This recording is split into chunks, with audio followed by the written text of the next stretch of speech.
Hello friends, today we are going to look at the analysis of rectangular section. In the analysis, what we are looking at is finding the moment of resistance, finding the capability of the section, how much load it can take, how much moment, acting bending moment it can take. All these things we are trying to find out from the given section. In the section which is already existing, from the beam what is already existing, we are trying to find out all these properties, like how much is the external acting bending moment, how much is the external acting load it will be able to take, or it would be something like how much deflection it would undergo, or whether it would be cracking. All these things we are trying to analyze in the analysis portion. Now first let us try to understand or analyze the beam and get some equations for this. As in applied mechanics, while performing the analysis, the two conditions are used. The two conditions are needed to be satisfied. One is the equilibrium condition and second one is the compatibility condition. So when I talk about the equilibrium condition, it is the force equilibrium condition. Now this force equilibrium condition talks of only one thing. The sum of all the forces should be equal to 0. The sum of the internal forces should be mathematically equal to the sum of the external forces. At the same time, all the internal forces also should be equal to 0. The sum, the internal forces should balance themselves unless the object is in motion. Now, when the object is stationary, the object is not moving, it is subject to some loads. The sum of all the forces coming on the particular member, the sum of all the internal forces should be mathematically equal to the sum of the external forces. So force equilibrium will be maintained in a particular structure. So this is one of the equations which we are going to use in analysis of the rectangular section for the bending moment condition. So let us assume that there is a beam, it is subject to some load, but it is subject to pure bending. When I say pure bending, it means there is no other force other than bending acting on this beam. So the beam is in pure flexure. There is no shear, there is no torsion, no other thing which is acting on the beam other than only bending. There are no other external forces acting on the section. So from the force equilibrium condition, we understand sum of all the internal forces is equal to 0. So as we look at this beam, we know that there is this cross section over here, its width is B, its effective depth is D, small d, that's the neutral axis over here shown in the dotted line. The portion above the neutral axis, this region over here, would be subject to compression. The region down over here would be subject to tension, and in the tension zone we are having steel provided. Steel reinforcement has been provided in the tension zone. As we have discussed earlier, the steel reinforcement which has been provided in the tension zone will be taking care of the tension. The concrete will not take part in resisting tension at all, and all the compression will be resisted by this portion above the neutral axis of the concrete itself. Now we understand sum of the forces in tension will be equal to sum of the forces in compression. So all the forces sorry, resisted by the tensile reinforcement, the reinforcement in tension over here, will be equal to the sum of the forces which are resisted by concrete in compression over here. So the total force resisted by steel is equal to total force resisted by concrete over here in compression. Also, in the equilibrium condition, the sum of the internal moments is equal to the sum of the external moments on the beam. So whatever moments are resisted internally will be equal to the sum of the moments created by external acting loads, like this UDL given over here. There could be point loads, there could be any type of load. So all the forces, inside forces, will be resisting the outside forces. That is the equilibrium condition. Now the other condition, the compatibility condition, or the strain compatibility condition. Now compatibility condition talks only about strain, the strain at a particular location. Now over here it says in the cross section at any point from the neutral axis, the strain at any point is directly proportional to its distance from the neutral axis. At any point from the neutral axis, now that's the neutral axis, the strain is directly proportional to the distance from the neutral axis. So if I'm considering a line over here, a plane over here, then whatever is the distance, based on the distance, that much will be the strain. This is from the theory of simple bending, which we have already studied in the materials and structures earlier. So based on that, the strain compatibility condition at this particular neutral axis, the strain will be 0.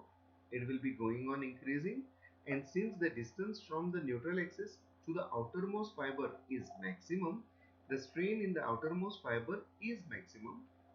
Similarly, in the tension zone, we consider that there is no stress taken by the concrete. Let us look at the strain. The strain over here is 0, but the strain goes on increasing downwards. Strain over here is very low.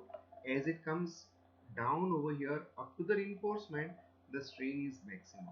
The strain over here is maximum, and we have understood that at the ultimate load, the strain over here is the yield strain. It starts yielding over here. The steel starts yielding over here. So this is the yield strain. This is 0 over here. So it goes on becoming maximum here.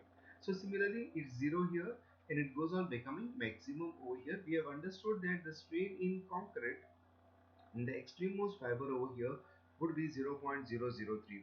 Now, given this condition, understanding the equilibrium force condition and the compatibility condition, so considering the two conditions, from the tension side,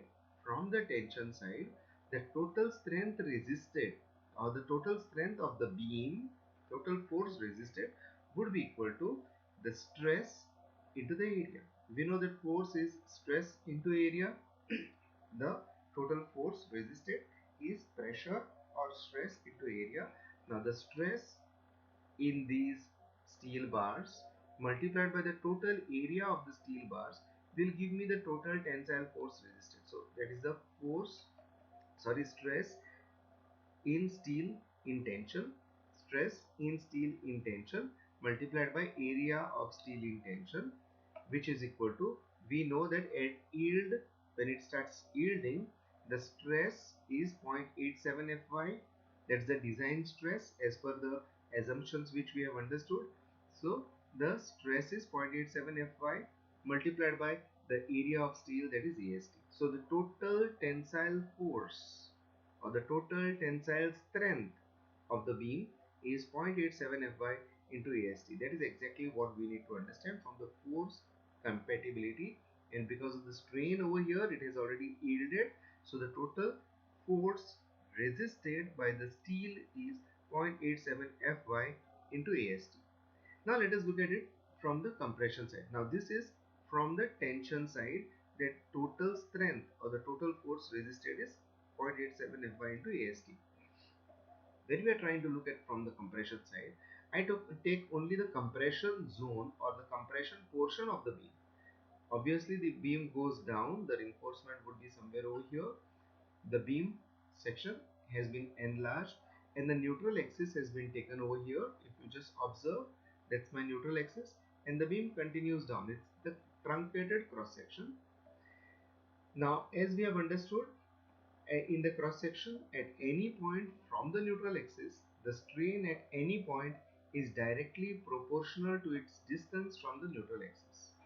So we have the strain diagram over here of the compression.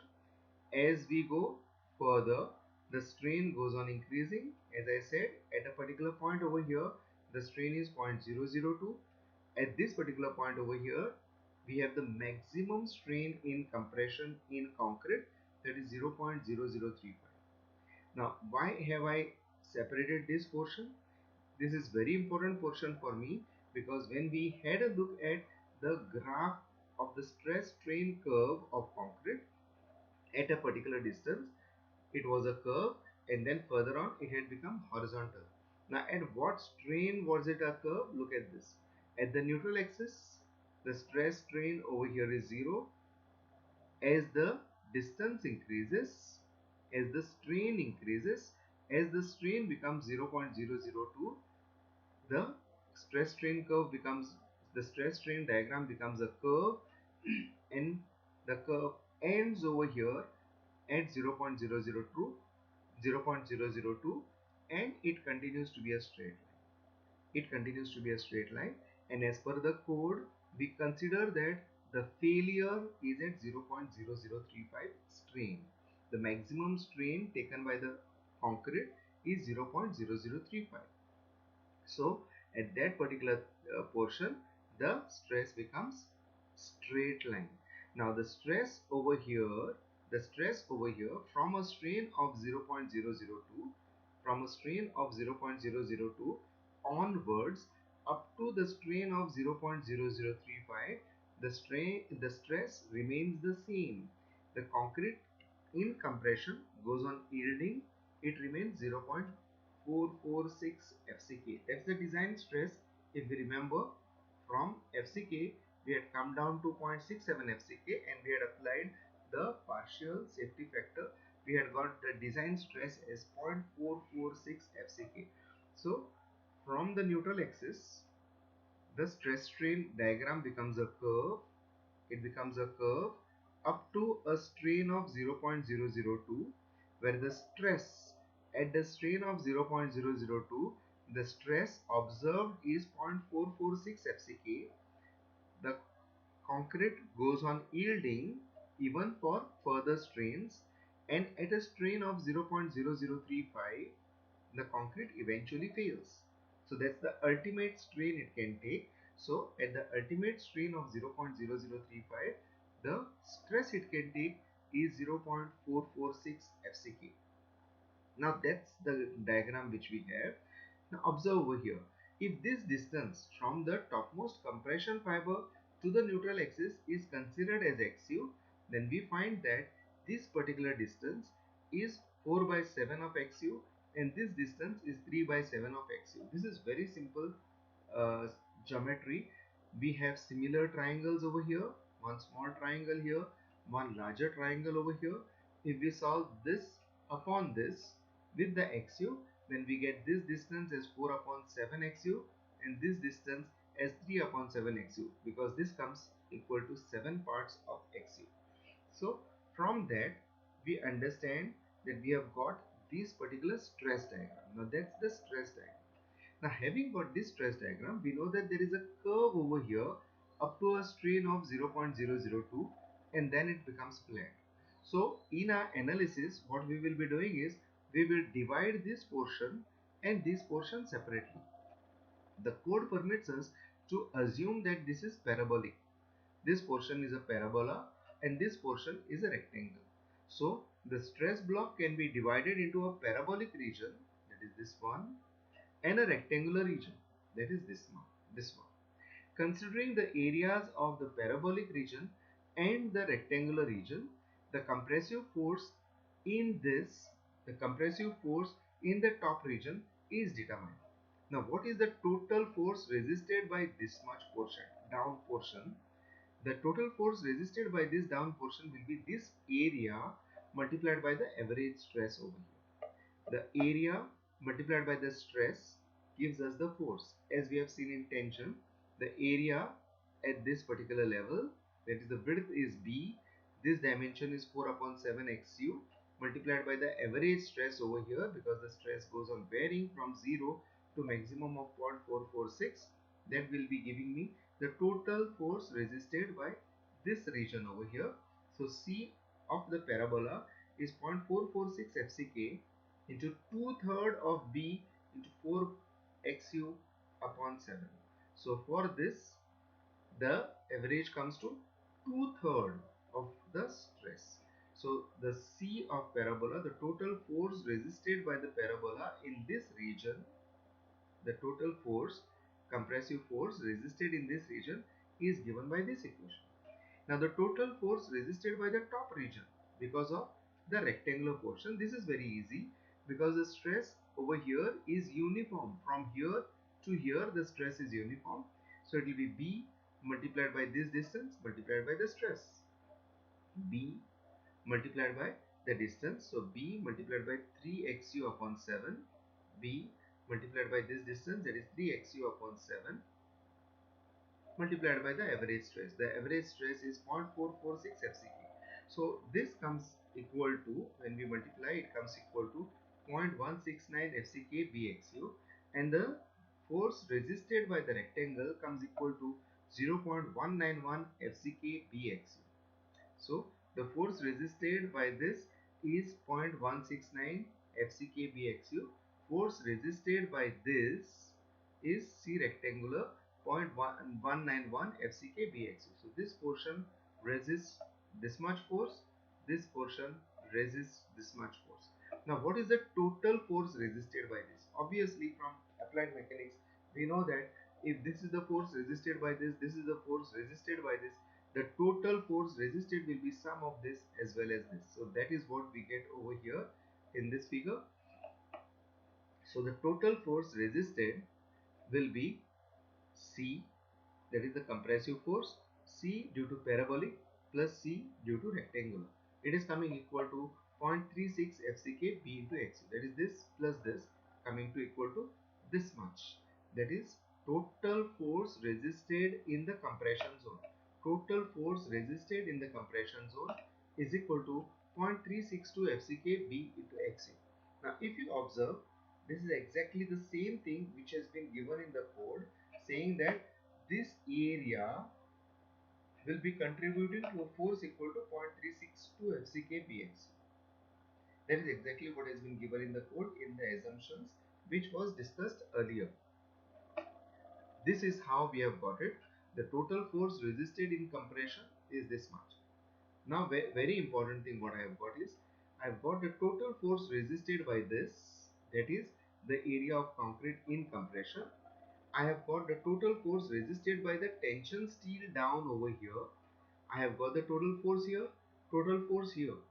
But what is the moment resisted? We know that moment resisted would be force multiplied by lever arm. I have got the force in compression, I have got the force in tension. Now I am interested in getting the lever arm, because force into lever arm will give me equal to the moment, and that is the moment which I am interested in, because this is the moment which raises the external acting bending moment. Now for equilibrium we know that the sum of the forces in tension is equal to sum of the forces in compression. Equating the sum of the forces in tension to those in compression, we can easily get the value of XU. Now what is XU? As we have assumed, XU is the distance from the topmost fiber to the neutral axis. So that is the depth of the neutral axis from the topmost or the compression fiber. So force in compression we have got it as 0.36 FCK B into XU. Force in tension we have got it as 0.87 F by AST. So now XU is here. So XU will be equal to all this divided by the rest of the portion. So 0.87 F by AST divided by 0.36 FCK into B, or XU upon D. I take a term over here, XU upon D will be equal to the whole thing divided by D. So D comes in the denominator over here. So XU upon D, a ratio of the distance of the neutral axis to the effective depth, will be equal to 0.87 Fy into AST divided by 0.36 FCK into BD. Now that's the equation which has been given in the code in the last annexure, annexure G. In this it says determine the depth of the neutral axis from the following equation. So that's the equation. How did the code get it? It is this way. By equating the compressive forces, the sum of the forces in compression, to the sum of the forces in tension. So doing that we get this particular equation, and this equation is the one which is very important. We are going to take this equation throughout the term whenever we are solving any problem on bending moment. Now going further, finding that lever arm which I was mentioning is very important, because moment is force into lever arm. We have got the ratio of XU upon D, but getting that lever arm is important. Now look at this. from the topmost fiber, the distance at which the compressive force X we can find out, because that is what we have been doing in applied mechanics. What I will be doing is, I know the total force over here acting in this region in the rectangular portion is 0.191 FCK BXU. If I take the moment of the forces from the topmost fiber, the force will be this multiplied by this as the distance.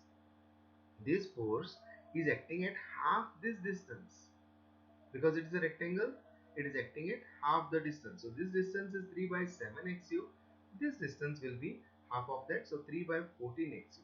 So the moment of this force, the force in this rectangular portion will be C rectangular, whatever is there, multiplied by this distance. Similarly, the moment of this force will be C due to the parabolic multiplied by this distance. So that will be the moment from here, and that will be equal to the resultant force, that is 0.36 FCK/BXU multiplied by this distance, which I call it as XC over here, in order to find out the depth of the in order to find out the lever arm. So we take over here C, that is the total compressive force or the resultant total compressive force multiplied by this distance, which I assume as XC, will be equal to C due to parabolic, that is all this, multiplied by this distance. Now how much is this distance? I know that the distance from here to here is XU, the distance from here to here is XU, and this distance for a parabola is 5/8 of this length.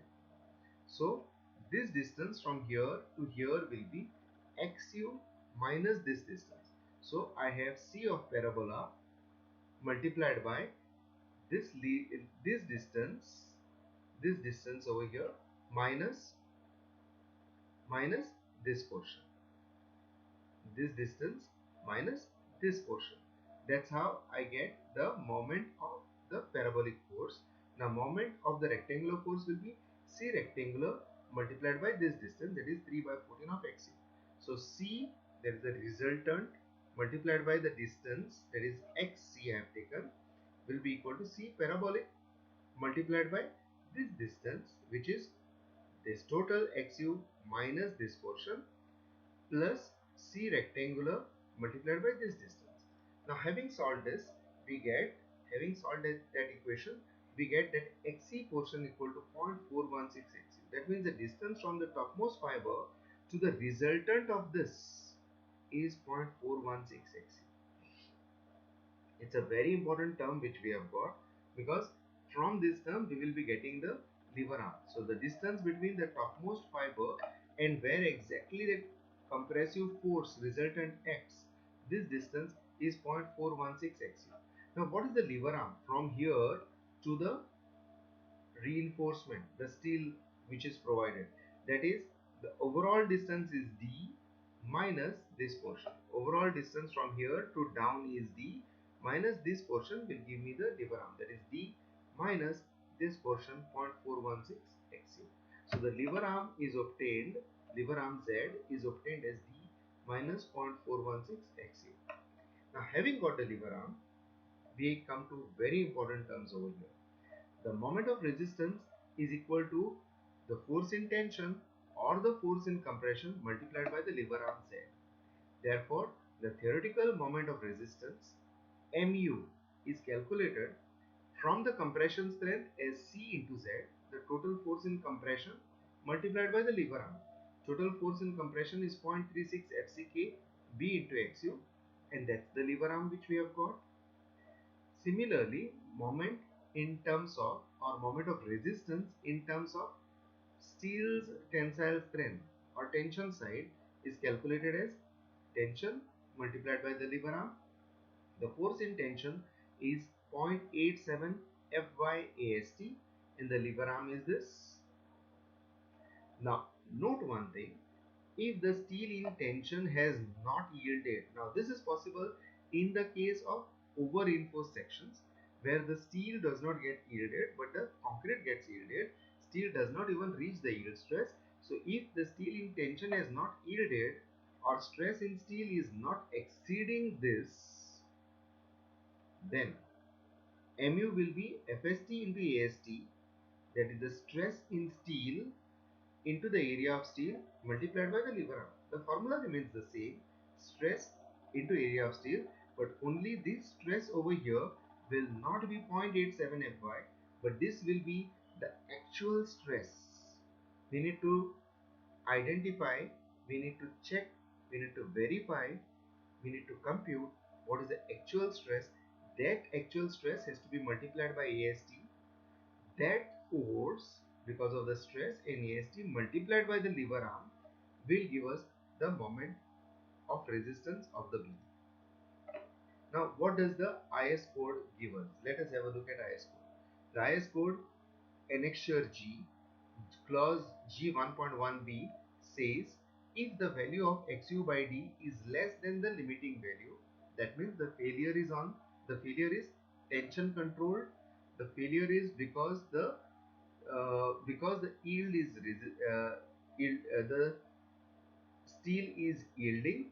At that time, the moment of resistance, please note, if XU upon D is less than the limiting value, the steel is yielding, then moment of resistance is given by this. Now this is nothing but what we have got just now. 0.87 Fy Ast is the force over here in steel, and this portion is the lever arm. This portion is the lever arm. Now look at this over here. That's what we have got over here. So when we are using this, we get the same moment of resistance from the steel side. Now if the value of XU by D is equal to the limiting value, that means the balance section, the moment of resistance of the section is given by this formula. Exactly same as what we have got. Okay, directly the same thing, only terms have been interchanged. D has been found common, so that's the one which we have got in the IS code. G1.1, in this case 1.1c, gives us this particular formula. So based on this, now what we have done is we have understood how much is the moment of resistance in a particular beam. So first we need to understand what is XU by D. Because of the steel, how much is the depth of the neutral axis, compare it with the limiting neutral axis, where exactly it has to be there for the limiting one. Once we understand this, we understand whether it is a underinforced section, overinforced section, or a balance section. Based on the type of section, we have the formula for the moment of resistance. So we calculate the moment of resistance by these formulae.